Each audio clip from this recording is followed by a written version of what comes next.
Cześć moi drodzy, ja jestem Atreu, witam was w kolejnym odcinku z Black Flag, no i hakujemy dalej, Hackerman, kurde. Mówię to, halo, komputery. Z prawej i na wprost. O, pani ta poszła sobie, dobra. Proszę nie przeszkadzać.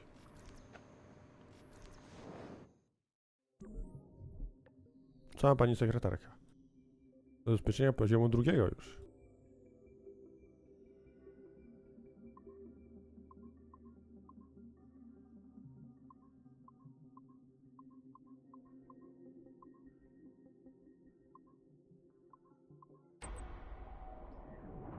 A, co mamy tutaj?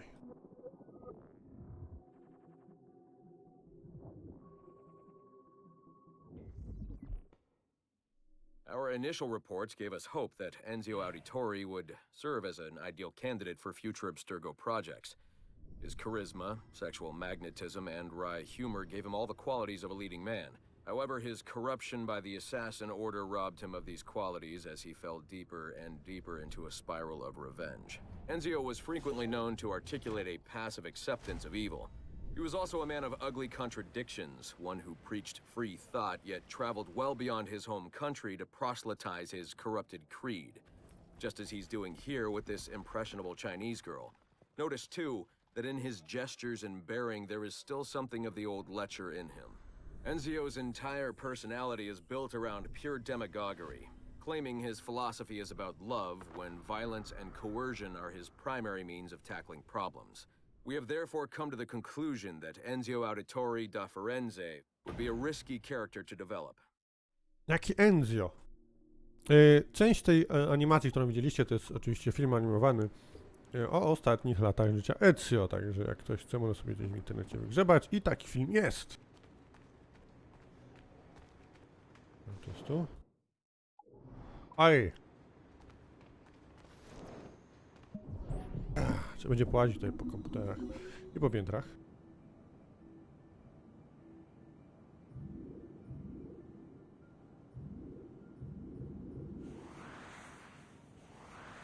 Zawsze tak nie może być.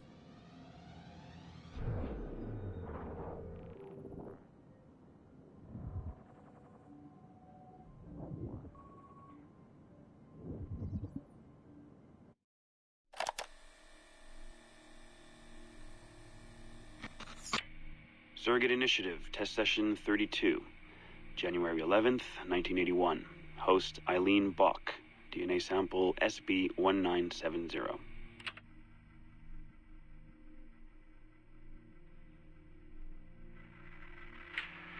Miriam? Miriam, is that you? Are you in here? Bartle! Oh, thank God you're safe. You've been very sick. Bartle! How did they find you? Oh, Jesus. What would they do to you? Has they hurt you at all? I told them nothing. All they do every day is ask about you and that artifact. But I didn't tell them anything. Nothing. I know you didn't, Miriam. But how are you? You aren't hurt? Not badly, no. I'm fine. Good. We need to get the message out to Oscar. Somehow. We need to tell him where... Very interesting footage, Eileen.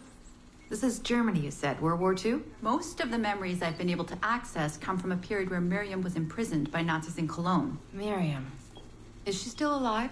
No, she was my ex-husband's mother. She passed away about 5 years ago. Well, she was spirited. An impressive lady. Definitely. And the man, Bartle. He made reference to an artifact. Any idea what that is? My team is looking into that, but it's not our first priority. We still need... It is now. Really? You must have other recordings of this woman. Are there any other mentions of this artifact I should know about? Half a dozen or so, yes. What's this about? You have questions, I understand that. I don't have answers for you. Not right now, but I do have money. And if you get me those recordings and bring me any other artifact references you find, then I will triple your operating budget for as long as I can. Triple my budget? My God, what is this? 9 a.m. Monday morning, my office. We have a lot to discuss. But Lillian, I don't... Have a good weekend, Mrs. Bach. Fantastic work.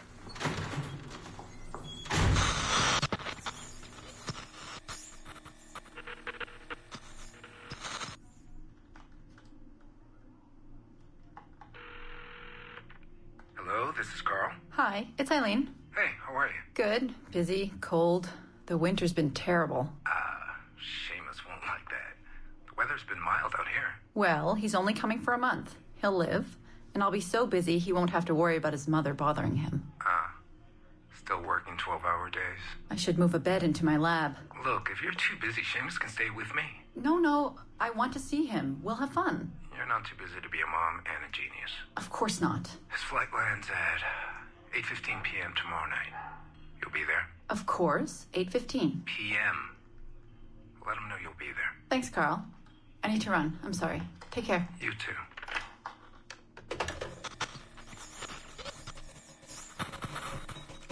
Ah, Eileen. Didn't see you come in. I'm not interrupting? No, it's fine. The subject is unconscious. He's traipsing around 18th century New Orleans right now, in the memories of a woman. That must feel odd. How long has he been under? 83 minutes. Whoa. It's average.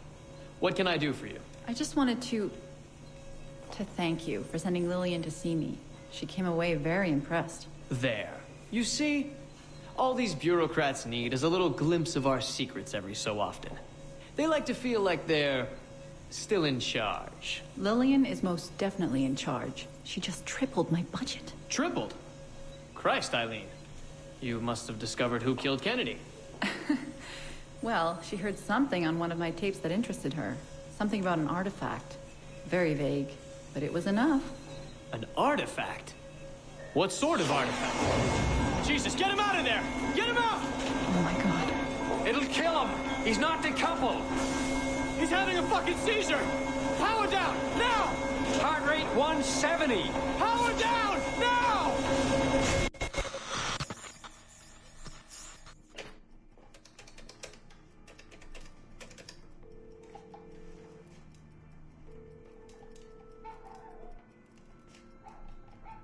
Eileen, Warren here. I was all ready to apologize for the late call, but you seem to be away. Maybe with your son. Listen. Since the unfortunate incident with Subject 1, there's been a lot of dire talk around the office about my Animus project. About shutting it down. About it being unsafe. Typical top brass bullshit. And if they shut me down, then your surrogate initiative goes away too. I'm sure you're already well aware of that. Well, let me be the first to reassure you. This will not happen. I will not let them take this from me. From us. I will not let one death, of an undiagnosed epileptic, I should add. I will not let this destroy the decades of incredible research done by our predecessors. And the 5 years I've spent perfecting the Animus. There's still more work to be done. And countless rewards to be reaped. So I wanted you to be the first to know. I have decided to volunteer myself as my second subject. I am convinced that the Animus is perfectly safe, provided I stay within the boundaries of my own ancestral bloodline. Next week I plan to prove this by staying a full 4 hours in the Animus. I would be grateful if you and your team would monitor my progress. And after this necessary but ridiculous proof of concept, I give you my word that I will work closely with you to solve your outstanding problems. Your surrogate initiative is a bold idea, and I do believe it is the future of the Animus project. But while we have the Animus itself, I do not want to waste precious opportunities to prove its safety. I'll see you in the office on Monday. Goodbye.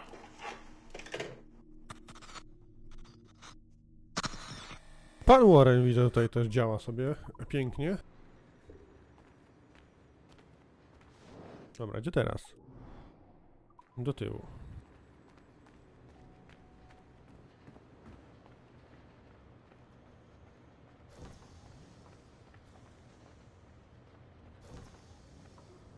Serwer, dobra.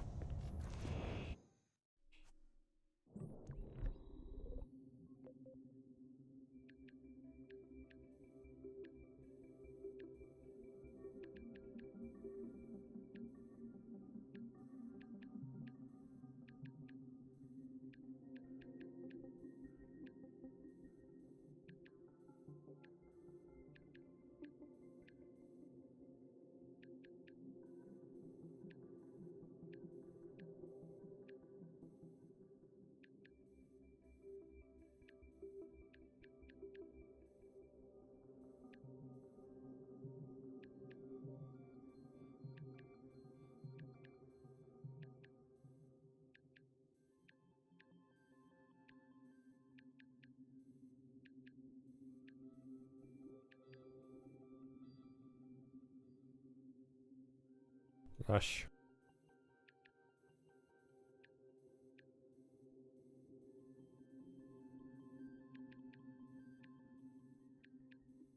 To się krzywo mnoży, o.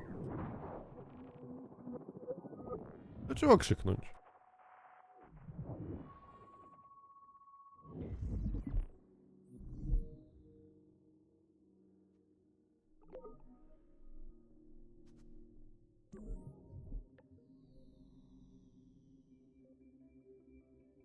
A, co mamy dalej? Co mamy dalej?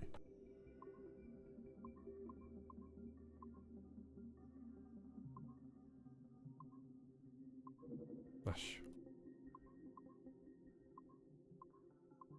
Zaś. Zaś.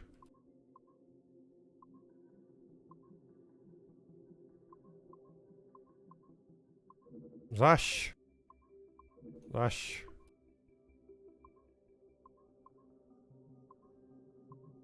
No weź, o!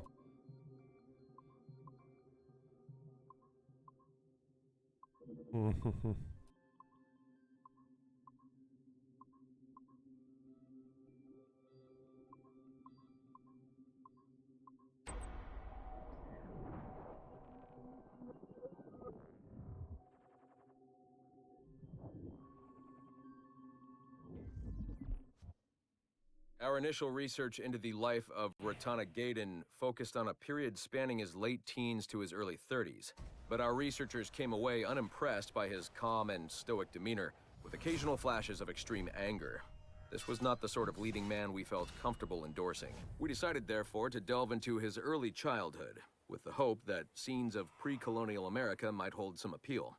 As you can see here, there is a certain naive charm and innocence to this young boy. Unfortunately, our researchers found this young man's story deeply problematic as well. For one, the omnipresence of the Mohawk culture lacks the balance necessary to tell the true story of America. And secondly, the Mohawk language would certainly be an issue for most of our audience. We therefore feel that although Ratana Tenkon's early life would be of some interest to our more educated viewers, it's unlikely that his story would appeal on a broader scale, being too foreign, as it were, to normal audiences. Our team recommends we pass on this property. Ten lektor krzywo wymienia jego imię, naprawdę. Wszystkie imiona krzywo wymienia. A, to jest już wyczyszczone. Chodźmy teraz na dół.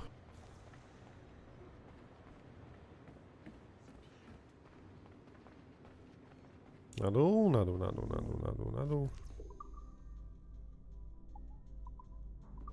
Na hol.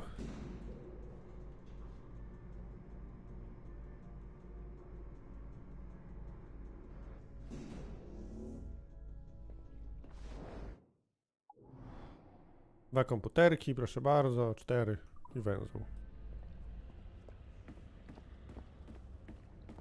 O, nie ma Shona, nikogo tutaj praktycznie już nie ma, widzę.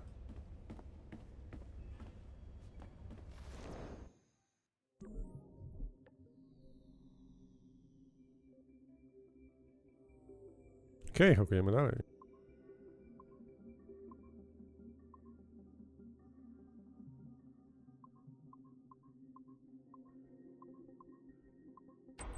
Okej, to było w miarę szybkie.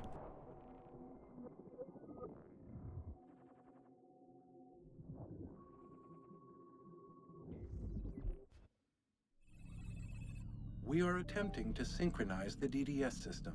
This will only take a moment. We are almost there. The DDS is now in sync. Thank you for your patience. We hope you enjoy your experience. Rudolf II invited many notable figures to his court, making Prague the center of European culture. Among them were Englishman Edward Kelly and his stepdaughter, Elizabeth Jane Weston. Observe her and report any alleged collusion.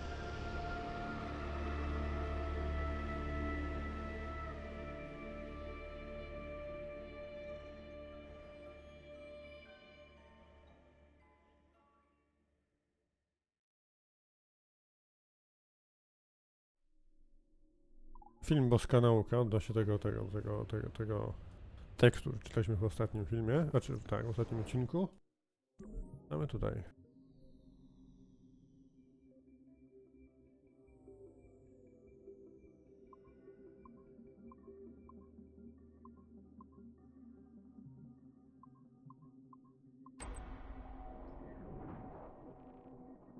Dobra, idziemy dalej, szybko idzie, dobrze.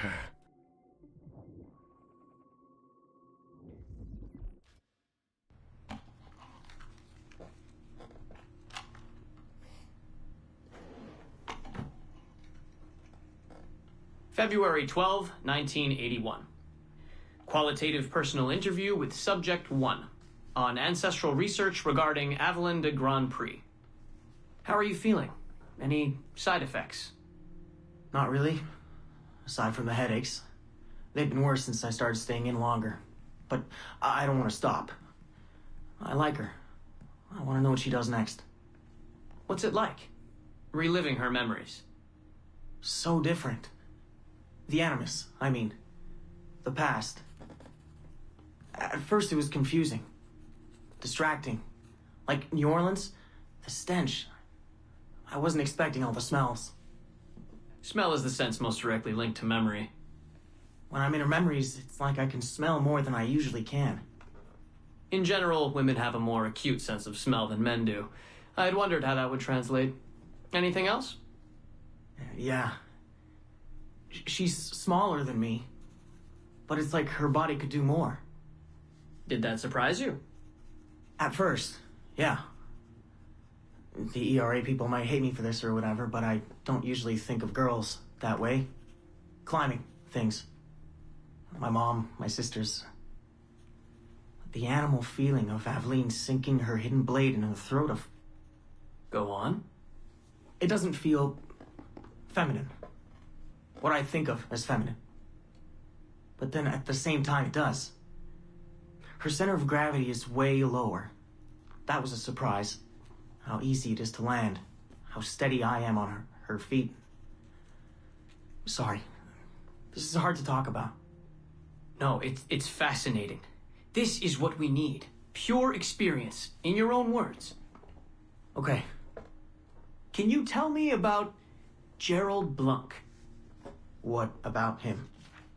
He and Avalon were close, but we haven't been able to ascertain if he might be your missing ancestor. Do her memories suggest anything to you? Does this make you uncomfortable?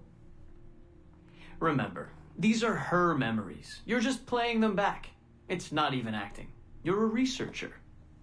Like you say, I haven't experienced her consummating anything. That would be... Anyway, I think maybe she was confused. Oh. Well, first of all, I don't really know for sure, okay? I mean, guys think about sex more than girls, right? That's a fact. As a researcher, what did you observe? Does it mean she's more like a guy if she thinks about... Is that why she's able to assassinate...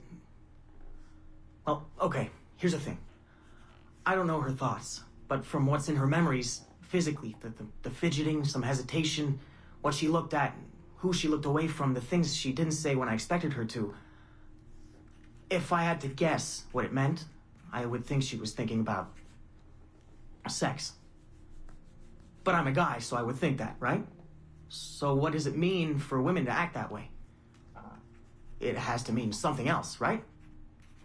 As a subject, you're able to observe more finely than I am in review. What about unwanted attention from men? Well, I thought that would be the hardest thing to deal with.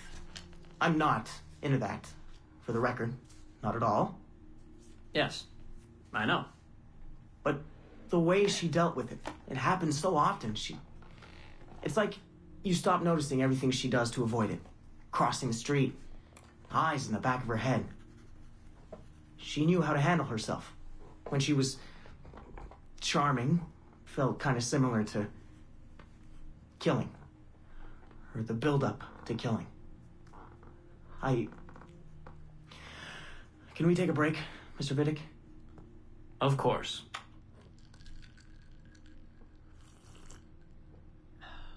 Ready to go on? Yes. Avalon was black. And white. On her father's side. You're sensitive to that? I guess. I mean, I'm white. Aveline looks black, so that's different. But you get used to it. Like with the girl thing. Until someone makes you not used to it. What do you mean? I don't think I've ever had to think so much about what I'm wearing or how I'm walking. But Aveline, it's like she goes through her whole life in these uniforms. People expect her to behave in a certain way. Definitely. Sometimes I worry I'll slip up and play too relaxed at the warehouse and, I don't know, blow her cover. You can't blow her cover. I know. I'm just replaying the memories. I can't change them, I know. But I see it, right? It's a risk. It's... Stressful? Yes. It's best when she goes out as an assassin. On the roofs or in the bayou. I think she was more relaxed that way. Can you imagine? You're only relaxed when you're going to kill someone. Let's stick to memories rather than imagination. What about the slaves? They're kind of just... everywhere. I mean, that sounds bad. Slavery is bad, but no one's acting like slavery's bad. It's fun when she frees slaves. Is it supposed to be fun? We're not looking for supposed to. Focus on what it is.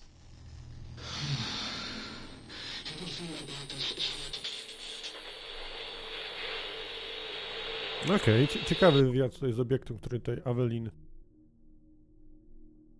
który odgrywa pojęć Evelyn w jednej części w Liberation. Nie wiem, czy może kiedyś wpadnie Liberacja tutaj. Liberacja. Na odcinek, gdzie był dalej? To już było. Na wprost. Bonjour. Chyba lata. Dobra, serwerownia.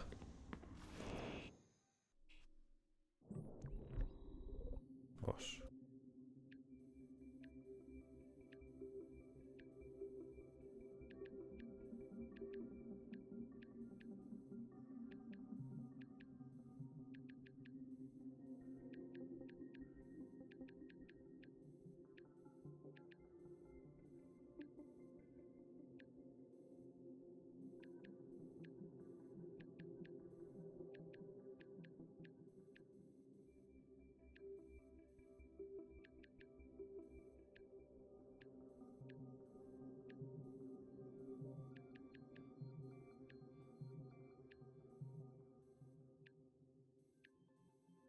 Nie lubię tego.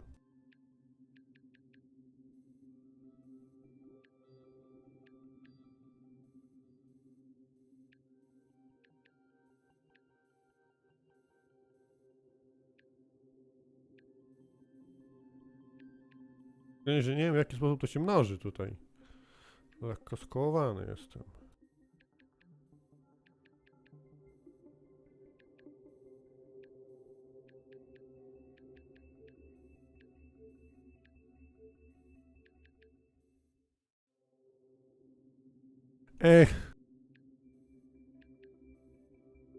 Niedobrze.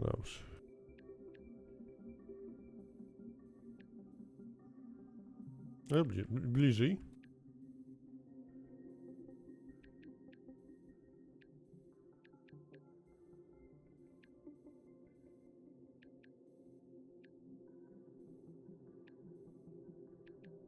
Przestań tak robić.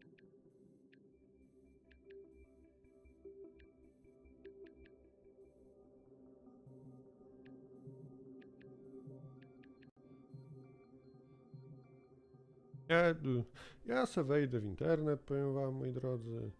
O, bo szybciej.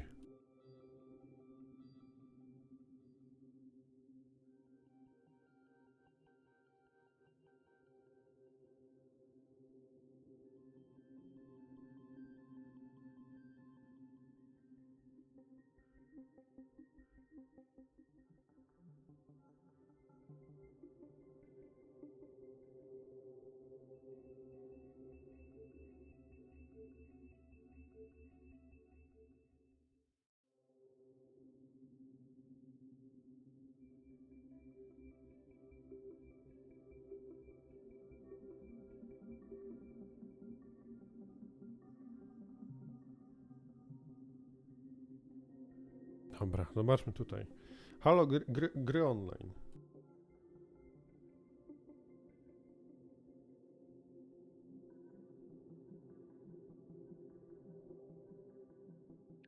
Siedem, 2, 2, 7. Aha.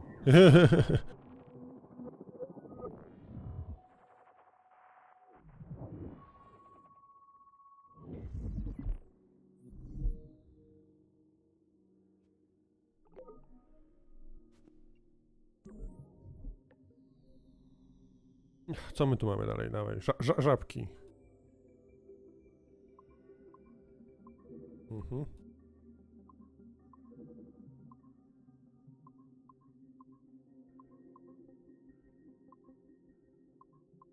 Naprawdę.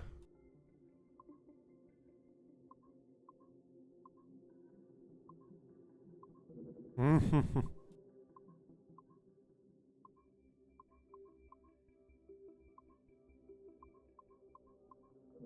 No co jest, no? Coś wsiadło.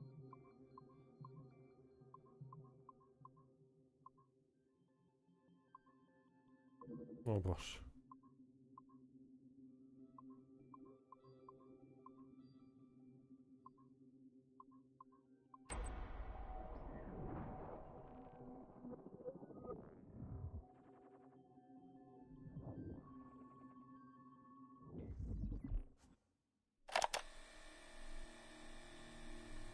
Kolejny plik dźwiękowy. Surrogate Initiative, Test Session 37, August 9th, 1981. Host Eileen Bach, DNA sample SB1970. Open! Good morning, Miss Kurtz. You look well, considering the circumstances. Are you rested? Have you eaten? Your friends are dead, Miriam. Bartle Shink and all his navigos, his Edelweiss pirates, executed for 5 counts of murder. It has a trial. You must be proud. There was no need! They were scum! All of them! You hear me? All of you are scum! Scum! Scum! I see it so clearly now. He didn't break, did they? You have nothing. Quiet, girl! You don't have the artifact. If you did, you wouldn't be talking to me at all. Never use lace seat. I said Never quiet! use lace seat. Quiet! Never use lace seat. Quiet! Never use.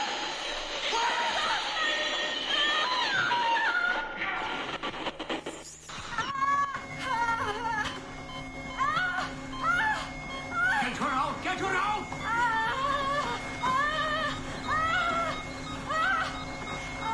We're losing her! Shut it down! Everything!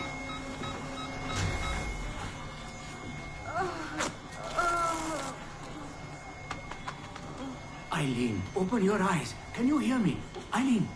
Eileen! Power's off! Get the position in here! Step aside, son! Eileen, talk to me. Can you open your eyes? Clear! Oh, God. No response!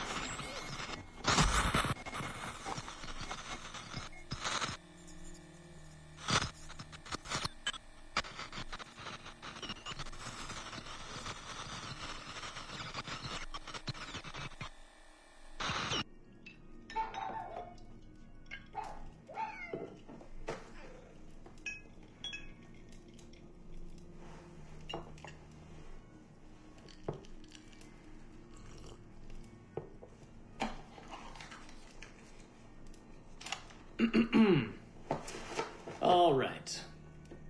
Notes towards a speech in honor of Dr. Eileen Bach's premature retirement. When I first learned of Dr. Bach's unfortunate accident, I couldn't help but feel a great sense of loss at... No.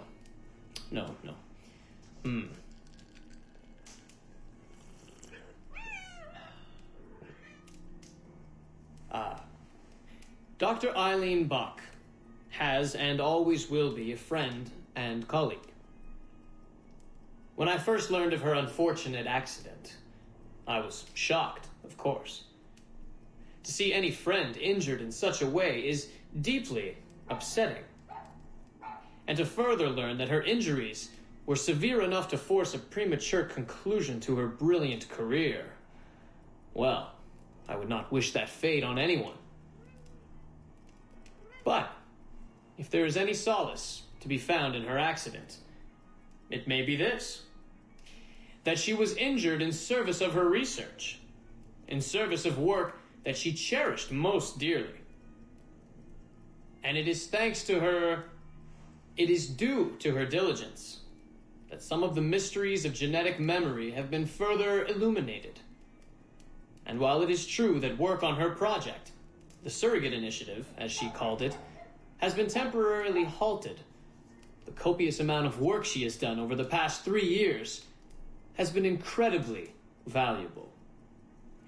So while her work has been suspended for the time being, her legacy will most certainly live on.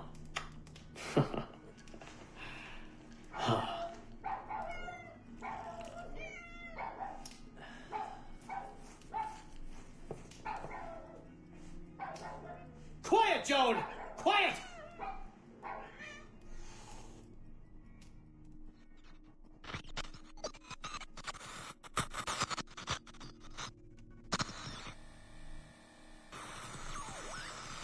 Okej, mamy tutaj przemówienie Warrena po śmierci Eileen. Tutaj widzę, nie wytrzymała tutaj przeciążenia w tym. Byłem zwalił się na 28 na 33. Nieźle. Ale dobra, w tym odcinku to była na tyle. Mam nadzieję, że wam się podobało. My widzimy się w kolejnym materiale. Dzięki! Pa, pa!